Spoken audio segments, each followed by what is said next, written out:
அவர் வடிவேல் தேவர் உதயமார்த்தாண்டபுரம். நபிகள் நாயகம் அரேபியாவில் குரோஷிகள் என்கிற மக்களில் இந்த மக்களின் இடையில் தலைவராக தோன்றப்பட்டவர்.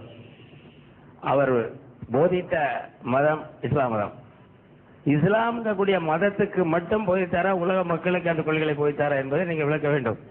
ஐயா வடிவேல் தேவர் அவர்கள், நபிகள் நாயகம் அவர்கள் இந்த இஸ்லாம்ங்கிற மார்க்கத்தை அந்த குறைஷிங்கிற அந்த அரபு கோத்திரத்துக்கு மாத்திரம் சொன்னார்களா, அகில உலகத்திற்கும் சொன்னார்களா என்பது முதலாவது கேள்வியாக வச்சிருக்கிறாங்க.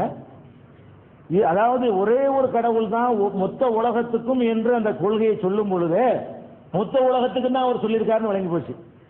அரபியருக்கு கடவுள் அவர் சித்தரித்து இருப்பாரையானால் அவர் அரபியரை பிரித்து தனியா பார்க்க விரும்புகிறான்னு நம்ம வழங்கி சொல்லலாம். இன்னும் சொல்ல போனா நபிகள் நாயகம் அவர்கள் அரபியர் என்பதற்காகவே தங்களை பெரிய சாதி, உயர்ந்த சாதி என்று நினைத்துக் கொண்டிருந்தார்களே, அவர்களுடைய மண்டையில் அடிக்கிறதுக்கு தான் அவங்க வந்தாங்க. அரபியன் என்பதற்காக வேண்டி அவனுக்கு வேற மொழி பேசக்கூடியவர்களை விட எந்த சிறப்பும் இல்லை அப்படின்னு சொன்னாங்க.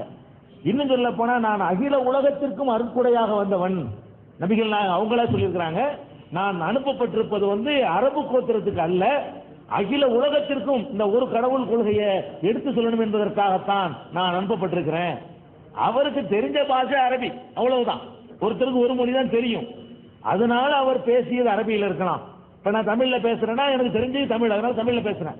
அந்த மாதிரி இருக்கலாமே தவிர அவருடைய போதனைகள், அறிவுரைகள் இருக்கு பாருங்க, அது அகில உலகத்துக்கும் உள்ள அறிவுரையாகத்தான் சொன்னாரு.